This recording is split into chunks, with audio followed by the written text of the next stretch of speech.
Hey YouTubers, today we're going to be fixing a sprinkler leak using one of these things, which is called a diaphragm.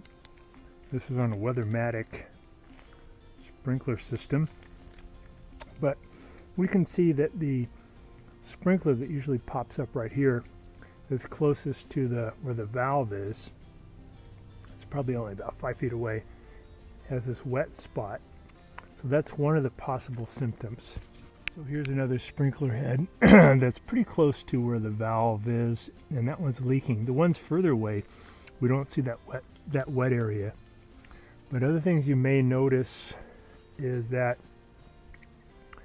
your sprinkler may not turn on when you activate it, or it may have other symptoms where it's not running properly. Eventually, it could probably take a long time, maybe 15 years, but these get little holes in them, and that creates these symptoms. So what we're going to do is go ahead and activate one of our sprinklers, and then we're going to turn off the main water supply. So I just turned on one of the sprinklers, so it's going to be active, and then I'm going to go up on our hill where we have the water valve for this whole sprinkler system, and I'm going to turn it off. I'm letting water flow through one of the sprinklers though as I turn it off, so it takes pressure off of the system, so I can fix this. One of the sprinklers is actually currently running, and I'm going to turn off this main supply, cut off the water, and that's going to take the pressure off of the different valves. So I'm shutting off the water supply, fully turned off. I don't want any kind of leak. And now I go to the sprinkler valve itself that's causing the trouble. So here's the original diaphragm. It's probably over 20 years old, and it's just starting to get a little tear in it. Here's the new one. So the new one doesn't have this metal feature, but it's been replaced by a rubber piece, so it's kind of an improved design. So we're just going to use some sockets to open it up, and then we'll pop this in. Use a flathead screwdriver to get the cap off. Be careful, sometimes spiders in here, but those spiders are harmless. Sometimes you can get black widow, so just be a little cautious. Got that off. We're going to clean out this area, and then we're going to be removing this cap by removing a series of bolts here on the perimeter. So we've got the area cleared away, and there's just 4 little bolts that we want to get out. So we might get some leaking here, but we got rid of most of the water pressure. So we're going to go in there and just take these out.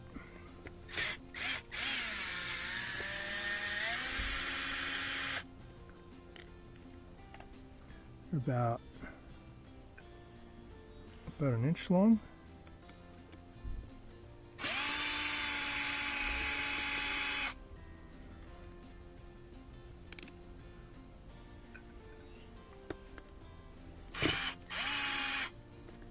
Getting a little water coming out.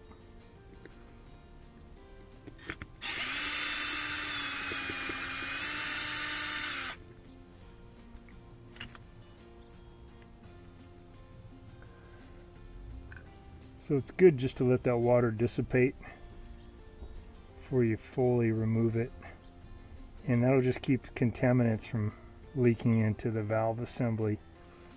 So just got enough to let some water out, but I'll let that dry up for a few minutes, and then I'll come back. The top off, still got a little more water coming out. Pull out the spring, and then diaphragms below that. Pull out the old one. There we go. I'm going to be replacing this one. See, most of the water is dissipated, just letting it sit for about half an hour.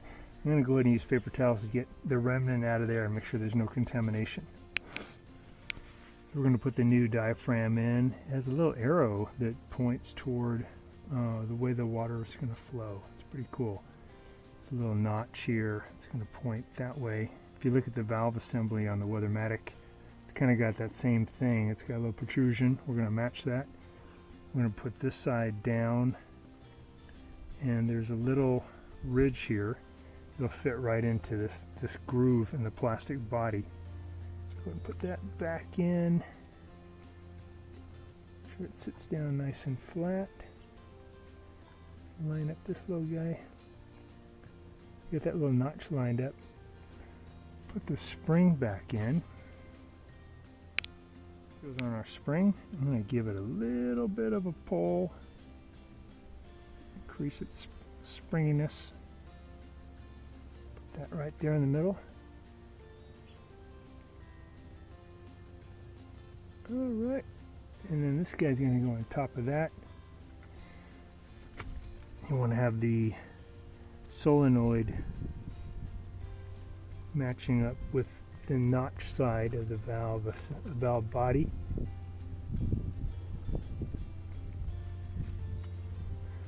This is going to go around the spring.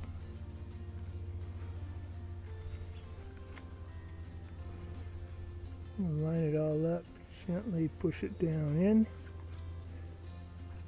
Okay.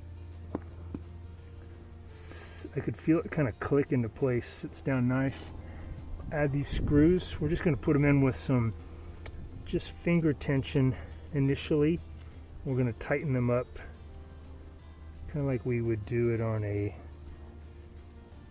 engine head in a sequence. So we're not going to load up like this one here super tight first. We're just going to get it just snug, and then we'll put the other ones in, and then we'll gradually tighten them.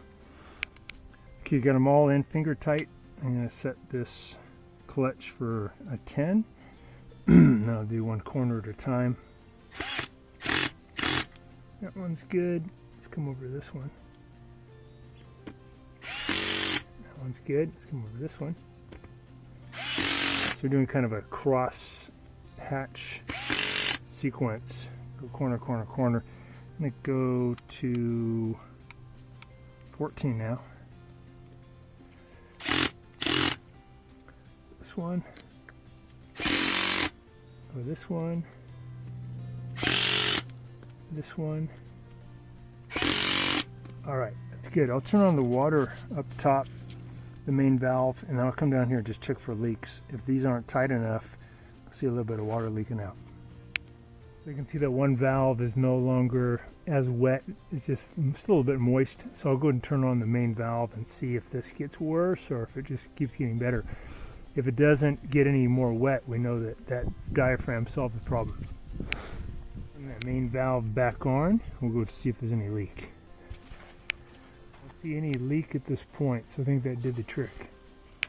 Watching our video, and please subscribe to our channel when you get a chance, and also click the little bell notification button so we can send you weekly videos on all the different ways of fixing appliances around your home and saving you lots of money.